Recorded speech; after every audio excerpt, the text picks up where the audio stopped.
I'm honored by the opportunity to speak to you on this Columbus Day. A lot of places in our country will celebrate Indigenous Peoples Day instead of Columbus Day today. That's a change. That's a challenge. It suggests that the history books we got assigned in school were wrong. That little change suggests American history actually started before October 9th, 1492. Your handout today is an opinion piece called Native American Religion for Members Only?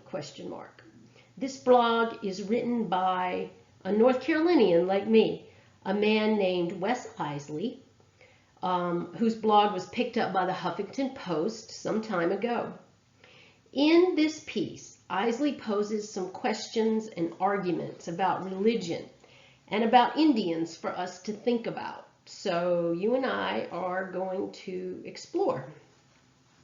Isley responds in his piece to the news that Native American spiritual leaders are asking non-Indians not to attend certain kinds of sacred ceremonies. Isley argues this is a kind of reverse racism on Indians' part.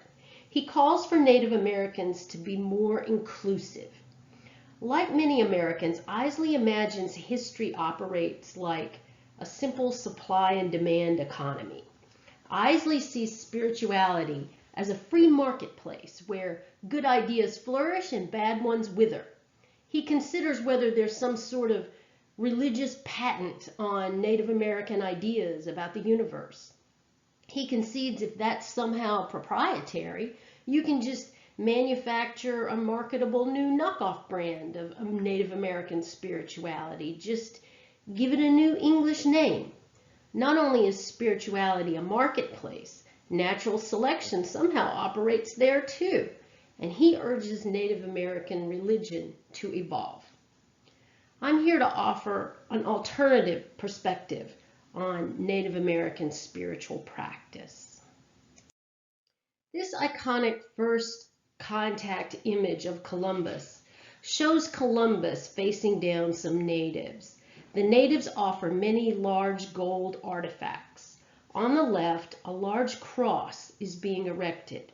On the right, natives have thrown their hands in the air, running terrified from the ships. This image recounts a familiar story. What was the impact of the encounter depicted in this image? Who benefited? The encounter filled the world's dinner plates. Everyone's diet changed. Native American foods anchor the world's great cuisines: Italian, French, Thai, African. The food not only tasted better, there was a lot more of it. The result was a global population explosion of people in Europe and in Africa. And there was a population explosion of domesticated animals around the world, animals used for meat, eggs, milk, hides, and textiles. Let's think about generations of Native American women agricultural researchers.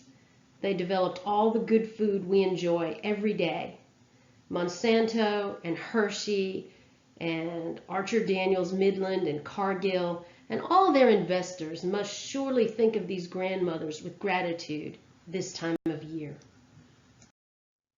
Native American medicines like these were adopted by healers of all ethnic groups in the colonial and Victorian periods.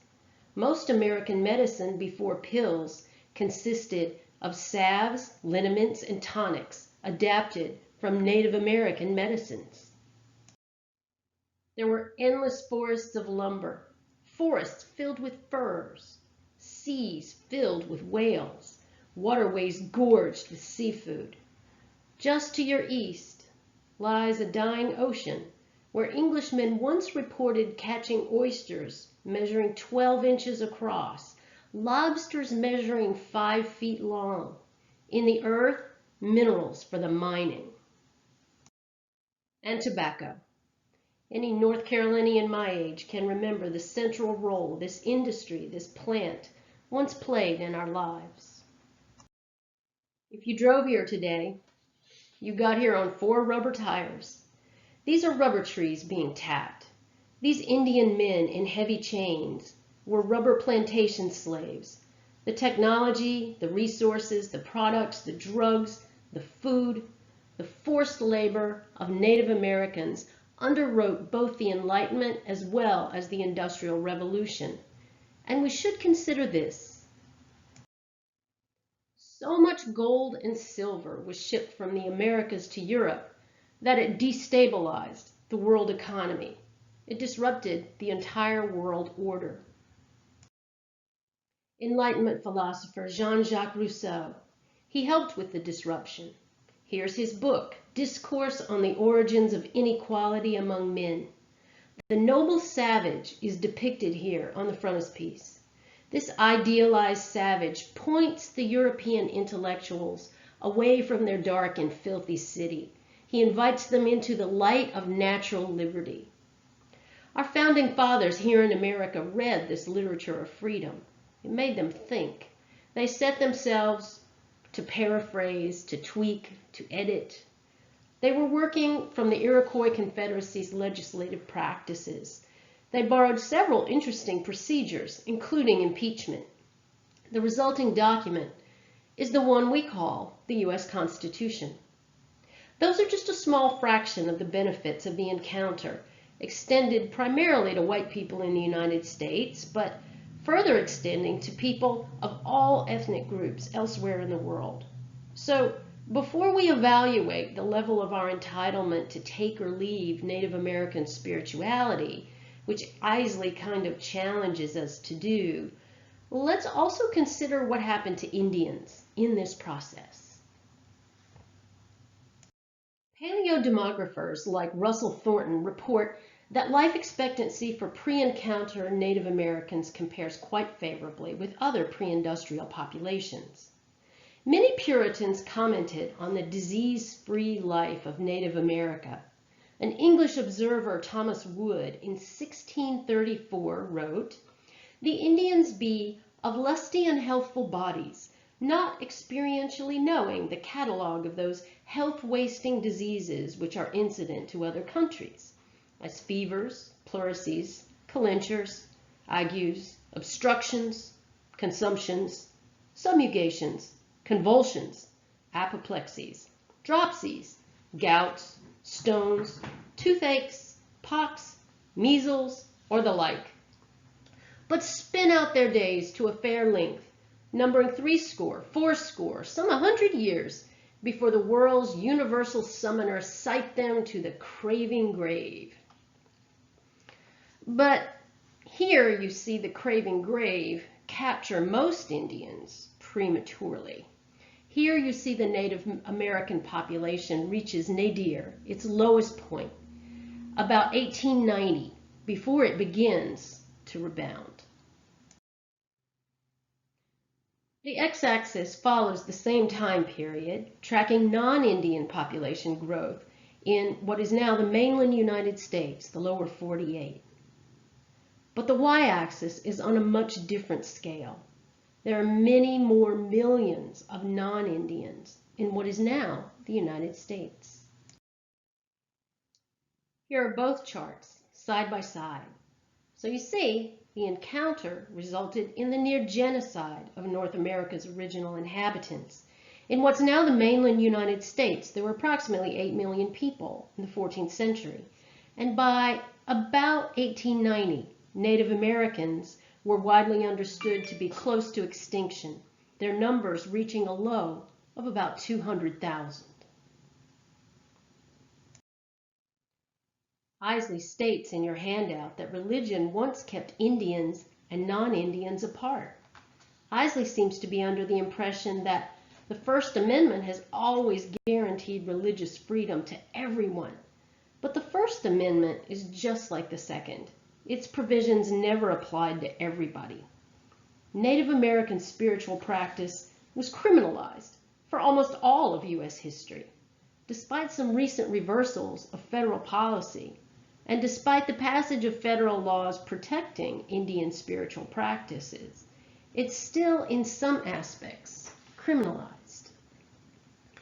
In 1819, the Indian Civilization Fund Act created a congressional fund to convert Indians to Christianity. That was what the dominant society considered civilized religious behavior.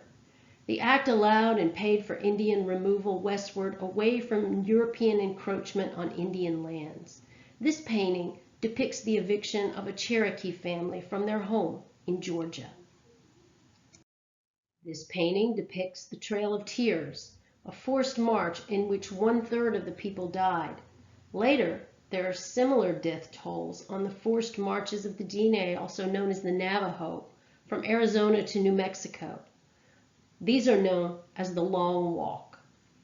Removals, both remembered and forgotten, came in spite of assimilation to English customs and language, including church-going and Christian observance. Any behavior could be deemed religious and therefore a threat to Christian hegemony. Often Indians did resist removal and genocide through religious practice. Whatever the levels of accommodation or resistance might be in a particular community, these removals played a large role in the genocide of Native Americans. So religion has played a pivotal role in the American Holocaust. The criminalization of Native American religion intensified through the 19th century. Starvation and imprisonment are formalized policies here. Punishment for dancing or practicing medicine on the reservation. On these reservations throughout the country, Christian denominations of all stripes were funded by government authorities to stamp out Native American spirituality. There's a deadly serious intent here to make sure no Native American spiritual practice survives, no behavior emerges to fuel any Native resistance to complete assimilation into white society. Assimilation as a racialized underclass, of course.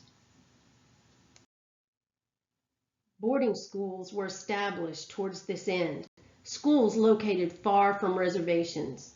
Here, Native American children were placed en masse by white authorities against the wishes of their terrified parents.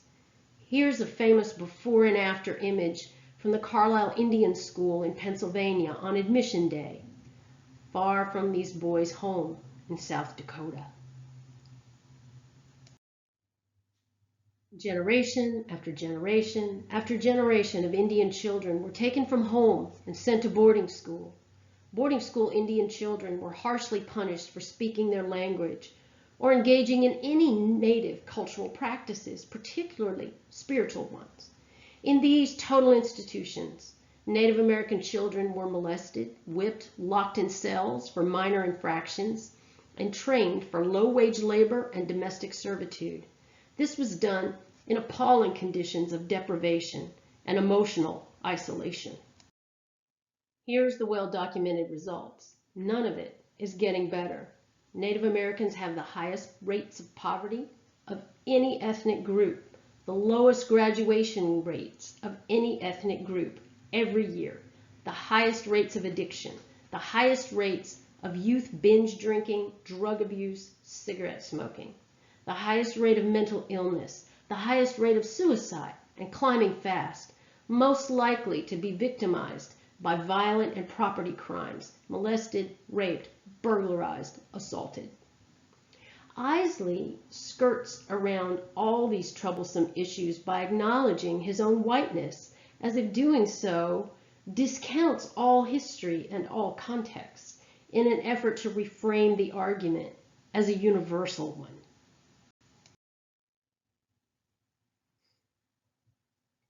Similarly, feminist scholar Andrea Smith recounts asking her own students in her Native American Studies classes who wanted to practice New Age spirituality as Isley does, what responsibilities they might incur to Indians who generously fulfilled their spiritual needs. She reports they never even thought about it.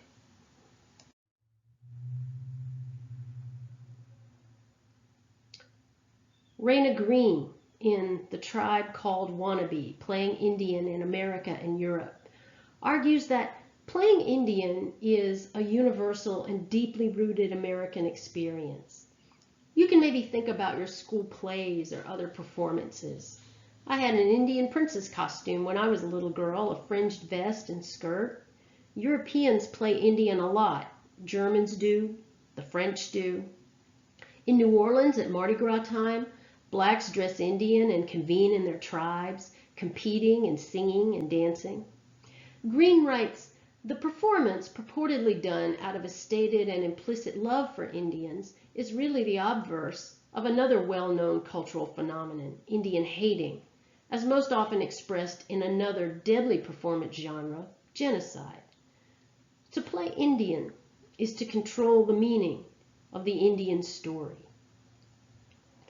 Green would also say that playing Indian requires real Indians to be dead, or to be imagined, at least, as dead. You'll note the subtle way in which Isley follows the same cultural script we're all taught to use.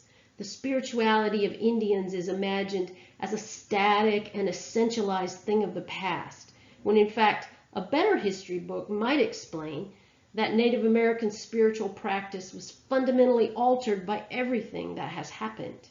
But for Isley, what is Indian is frozen in the past. Only white adoption can reinvigorate it and make it relevant again. This professed overgeneralized admiration for Indian values is always offered as the excuse for playing Indian. Deloria echoes some of Green's analysis in his own book, Playing Indian. Deloria writes,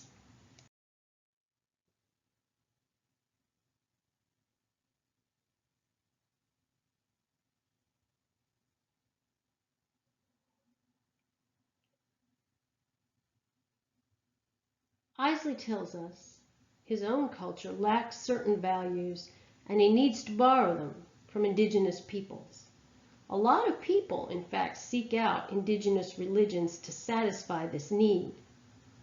An updated version of New Ageism might be the ayahuasca tourism boom. Ayahuasca is a hallucinogen. It's marketed in exactly the ways you'd expect. White people purchase a scheduled, transformative, spiritual experience in nature or the so-called jungle. They are shown communing with native spirit guides who promise validation and acceptance. There are lots of pictures like this of mostly naked white people wearing mud. There's the usual implicit promise of sexual gratification. Tourism helps us think about race and privilege. Our boundaries get shifted. Work and play, home and strangeness, civilization and nature. How do we behave there on those boundaries, and what does that say about us? You will wonder too about the other and more practical side of it, and so I should say something about the difficulties of Native American practice now. What is it that spurred these Native American leaders to say, well, let's make some of these dances Indians only? In fact, I want to say a word about why Isley misses the mark comparing Native American spiritual practice to yoga or Tai Chi or meditation. Native Americans don't proselytize. They're kind of like Jews. They're never going to leave pamphlets on your doorstep. There's two types of religions. Universalizing religions like Islam and Buddhism and Christianity, and they all have sacred texts and charismatic founders, and they all seek more followers. But other religions are ethnic religions. None perhaps more so than indigenous religions, which are tied to a particular place. I can practice and be a Christian anywhere, but that's not true for Indian religions. You're practicing as part of your community or you're not. That idea leads, by the way, to some interesting ideas about justice we're starting to revisit.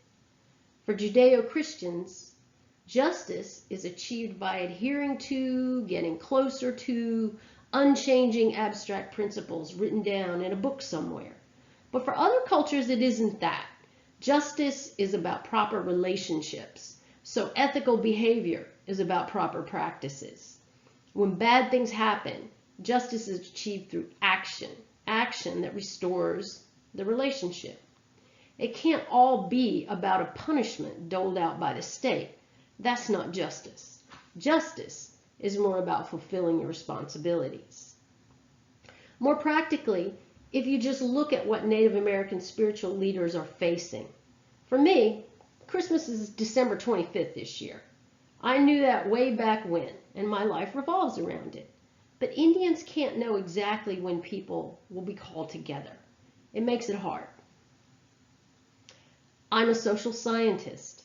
More and more knowledge is good and must be widely shared and disseminated. Libraries are a professor's favorite place.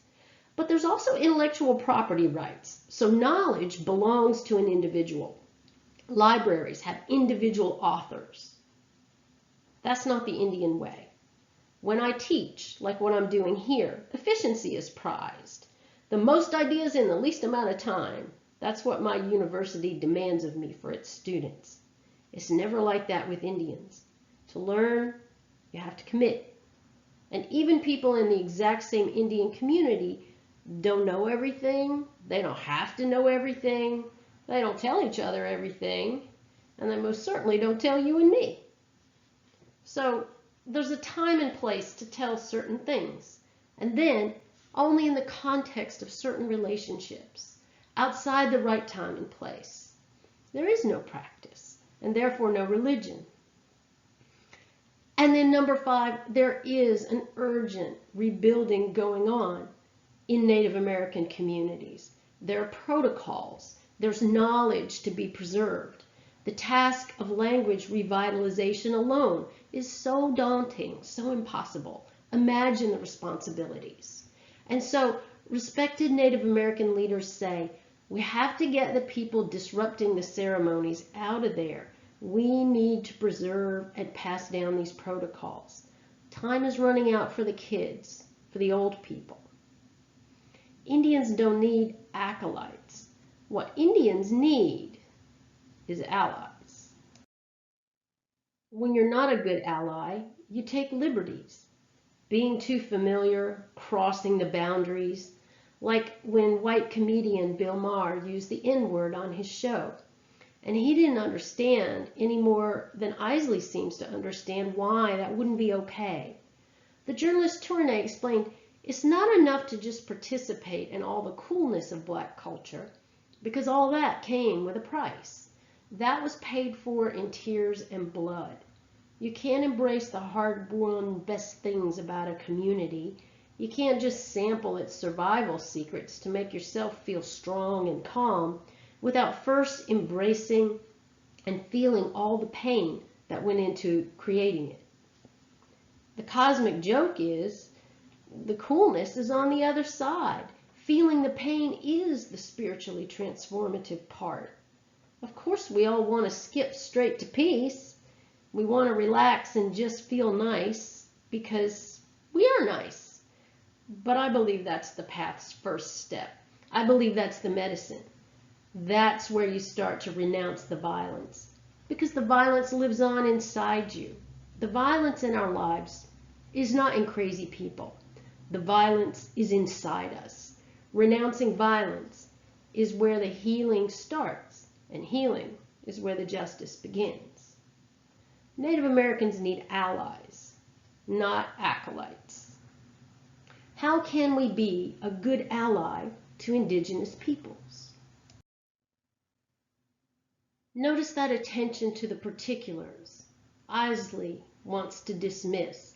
Learn about the indigenous people wherever you are.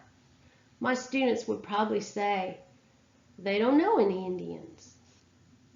But I have to wonder, is there nothing to learn about Indians in Manasquan, Manalapan, Manahawkin, Manaloking, Matitaconk? What about Piscataway, Pensauken, Pompton Lakes, Picatinny, Perth Amboy, Rancocas, Ramapo, Rahway, Rumson, or Watchung, Wanamasa, Weehawken, Wawayanda, Secaucus, Squonkam, Absecon, Aquakanok, Assapink. Where exactly are we living? This poster as you can maybe see, talks a lot about listening. Talks about learning some really basic facts about the continuing struggle for Indian sovereignty.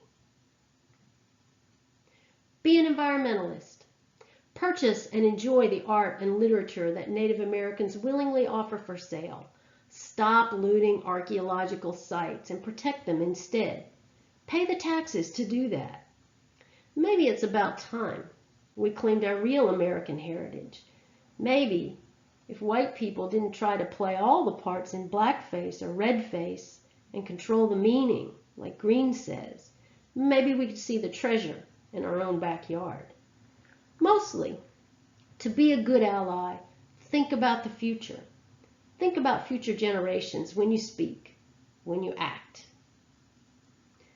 Thanks for your attention today.